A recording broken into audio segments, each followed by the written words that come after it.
చెప్పే ముందు ఆలోచించండి. వెంటనే సర్జరీ చేయాలని పిలవడంతో హడావుడిగా ఓ వైద్యుడు ఆసుపత్రిలోకి ప్రవేశించాడు. తన బట్టలు మార్చుకోగలిగిన వెంటనే అతను కాల్కు సమాధానం ఇచ్చాడు మరియు తన బూట్లు ధరించి నేరుగా సర్జరీ బ్లాక్కి వెళ్లాడు. అతను హాలులో డాక్టర్ కోసం ఎదురు చూస్తున్న అబ్బాయిల తండ్రిని కనుగొన్నాడు. అతన్ని చూడగానే తండ్రి ఊపిరితిత్తుల మీద గట్టిగా అరిచాడు, మీరు ఆసుపత్రికి రావడానికి చాలా సమయం పట్టింది. నా కొడుకుల ప్రాణాలకు ముప్పు ఉందని నీకు తెలియదా? నీకు అత్యవసరం లేదా బాధ్యత లేదు.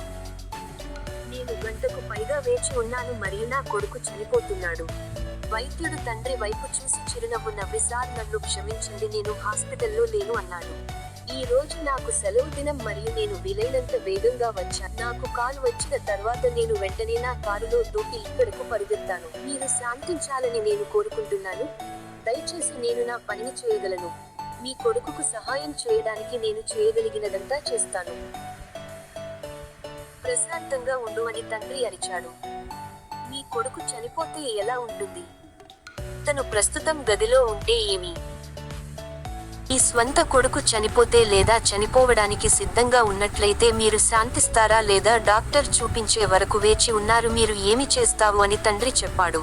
అతని స్వరం పెద్దదవుతుండగా డాక్టర్ మరోసారి ప్రశాంతంగా తండ్రి వైపు చూసి నవ్వుతూ అన్నాడు, మేము మా వంతు కృషి చేస్తాం మరియు దేవుని దయతో మీరు కూడా మీ కొడుకు కోసం ప్రార్థించాలి. అవును, చాలా సులభం అని కోపంగా ఉన్న తండ్రి చెప్పాడు. శస్త్రచికిత్స జరిగిన కొన్ని గంటల తర్వాత డాక్టర్ ముఖంలో మరో చిరునవ్వుతో బయటకు వచ్చి ఇలా అన్నాడు, దేవునికి ధన్యవాదాలు, మీ కొడుకు బాగున్నాడు.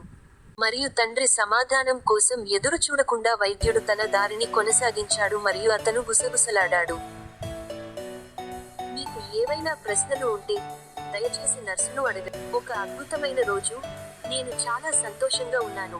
కొడుకు ఓకే. డాక్టర్ వెళ్ళగానే తండ్రి నర్సు దగ్గరకు వెళ్లి ఇలా అన్నాడు. ఆ వైద్యుడు ఎందుకు అహంకారంతో ఉన్నాడు? నా కొడుకు ప్రస్తుత స్థితి గురించి నేను అడగడానికి కొన్ని నిమిషాలు కూడా ఇవ్వలేకపోయాడు. నర్సు తండ్రి వైపు చూసింది మరియు అతని పాయింట్ వద్ద ఆమె ముఖం మీద కన్నీరు కారింది. సర్జరీలో ఉన్న మీ అబ్బాయికి కాలు వచ్చినప్పుడు సార్ అతని కొడుకు కారు ప్రమాదంలో మరణించాడని ఆమె చెప్పింది. తండ్రి అప్పుడు నర్సు వైపు చూసి, వేట్ ఆర్ యు సీరియస్ అన్నాడు. ఆమె, అవును, ఇప్పుడు అతను మీ కొడుకు ప్రాణాలను కాపాడాడు.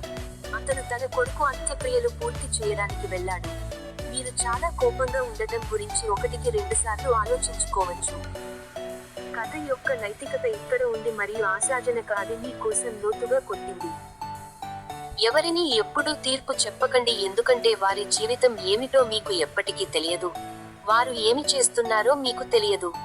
ప్రతి ఒక్కరికి అస్థిరి ఉంది కాబట్టి ఎల్లప్పుడూ దయతో, కరోనా దయ మరియు ముఖ్యంగా ప్రేమతో వ్యవహరించండి. ఈ మనస్సుతో కాకుండా మీ హృదయంతో నడిపించండి మరియు మీరు బాగానే ఉంటారు. ఇది నా జీవితంలో నేను నేర్చుకున్న పాఠం. ప్లీజ్ లైక్ చేయండి, షేర్ చేయండి, సబ్స్క్రైబ్ చేయండి ప్లీజ్.